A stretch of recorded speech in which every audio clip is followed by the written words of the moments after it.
Well, there are many ways of looking at Islamic banking. To my mind, one of the most important is the customer perspective. To get an in-depth understanding of all aspects of customer perspective, iHilal.com conducted a qualitative research in the US in the April of this year. This research was conducted in 4 cities: Chicago, Houston, New York, and LA. It was based on in-depth interviews. This presentation is aimed at giving you some sense of the findings of this research. Customer perspective can be seen in terms of different aspects of customer experience. The customer's need for Islamic banking, the primary motives that drive these needs, the level of knowledge and the customer has about Islamic banking, what is the customer's comfort level with the modern day technologies like internet when it comes to financial transactions, what attracts the customer towards Islamic banking, and what may keep him away. First, the need. There is a strong need for riba-free banking and investment products that are in line with the tenets of Islam. The customer has been exposed to some form of Islamic investment and has confidence in the success of this system. However, to understand this need, one should look at the context of this need, that is the core financial culture. The financial culture prevailing in the US is almost diametrically opposite to what the Muslims have in their country of origin, be it Arab, India, Pakistani or Irani origin. As such, most Muslims have to go through a paradigm shift when they try to assimilate with the financial culture in US. Most customers have had to readjust their financial values and mode of operation and come to terms with the different financial reality and concept of product ownership. The Muslims in US bifurcate their financial needs into financing and investment needs. With this bifurcation is initiated a horde of financial needs, most of them in stark contrast to the needs faced in their country of origin. The key prioritized need of most of the middle and upper middle professional and businessmen in Chicago, Houston, New York, and LA are those of mortgage, car financing, credit cards, and investment of surplus income.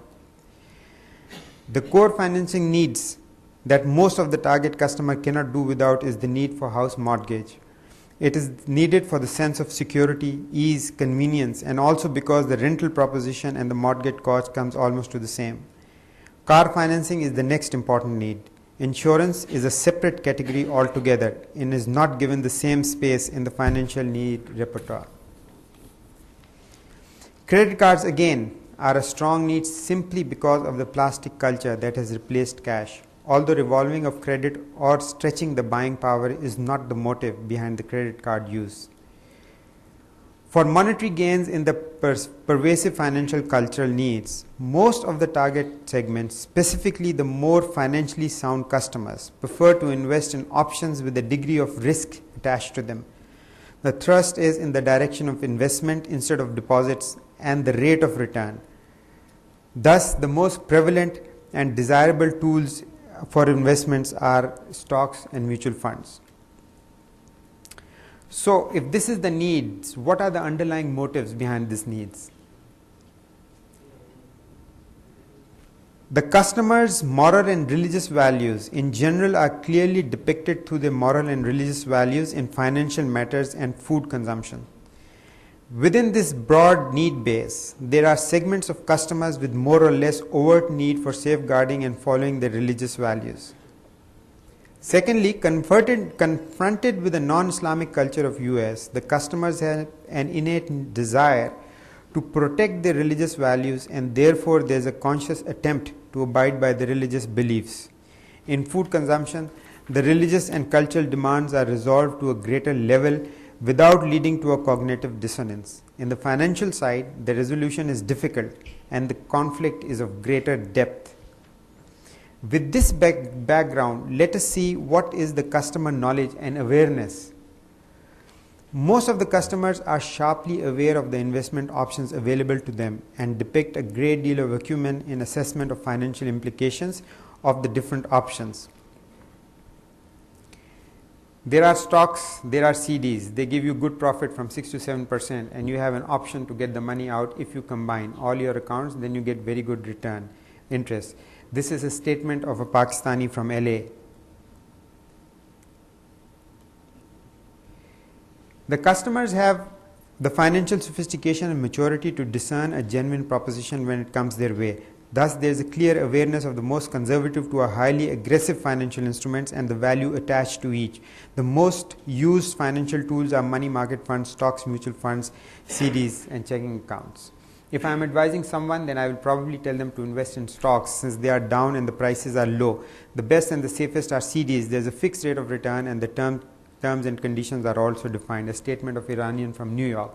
So basically the customer is sophisticated and fully aware. Now, what is the role of modern technology in investment behavior of the customers? The investment behavior of the customer has been greatly directed and boosted by the operational changes that have taken place in the US market. There has been an existing trend to conduct banking and investment through telephone with resultant deconditioning of the customers to seek the human touch. The final culmination of the conditioning was brought about by the growing popularity of the internet culture. The familiarity with internet and its increasing usage for financial transactions brought the option of investment of stocks and shares into most American homes, including its Muslim population. The online trading has given a new dimension to the investment for financially layperson. Internet has become deeply ingrained as a means of communication and financial transaction amongst the customers. It is construed to be the quickest means of gaining access to information and a very viable tool for making transactions. A number of customers have had a thorough exposure of internet and a clear majority, with a slight skew towards the professionals, had experience of financial transactions through internet.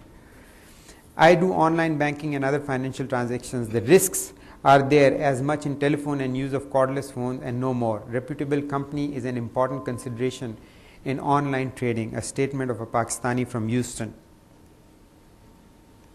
Most customers keep their banking transactions limited with the internet because of the security issue. However, when it comes to online trading, there is no negative word of mouth or experience of hacking, and therefore its use is spreading because security is not an issue. I do not feel comfortable doing all kinds of transactions on the internet. It can be hacked. It is all right to do trading through internet. The fee is low and there is security in it. This is quite well established. The stock trading on internet are handled by large companies, so they are secure. A statement of a Pakistani from New York. When trading on unfamiliar ground, customers have a tendency to access the kind of compromises that are involved and the financial gains or loss with each compromise. In the case of internet, most customers assess the benefits far exceed the risks, financial, and emotional.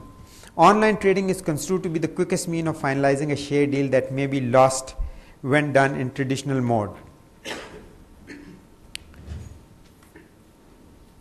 Then again, online trading offers a sense of freedom and independence that is not there in dealing with the brokerage company or in physical dealing. There is also a financial gain in terms of brokerage fee.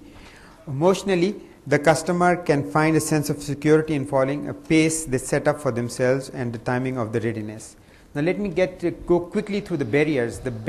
First, the triggers and the barriers for Islamic banking. First, the trigger is the Islamic nature of the product. The customer needs to be sure that the product being offered is truly Islamic. The security in terms of security of the institution, in terms of the security and the transparency of the processes, and then the financial strength of the institution, interestingly as gauged by the amount of advertising that the institution undertakes. The barriers basically are lack of Islamic credential of the product, unclear product proposition or processes, and financially weak institution offering the product. Let me just now go to the conclusions. There is a strong need for Islamic banking and financial services that are in line with the tenets of Islam. Given this situation, Islamic financial products and services will not take long to find their feet in the US. The customer is sophisticated, knowledgeable, and discerning. As such, not easy to satisfy and would demand a level of service that he is used to in general. The customer is well versed to and used to modern tools for financial transactions, particularly the internet. He is comfortable with this mode, and if the basic security issue is not perceived to be there, internet can be the preferred mode. Online stock trading through internet is a mode of investment gaining popularity and offers a good solution to Muslims provided the service is focused on halal transactions only. Security is seen both in terms of operational and religious. The systems have to be secure, processes transparent. The product offering has to be halal and adequately endorsed by the scholars and relevant organizations. Last but not the least, Islamic banking products need to be aggressively marketed because customers like to deal with familiar brands, and peculiar to Islamic banking, they see aggressive advertising as a sign of security of the institution. Thank you very much. These were just basically the main findings, just to give you a sense of it all. If anybody wants any more details, they are most welcome to ask.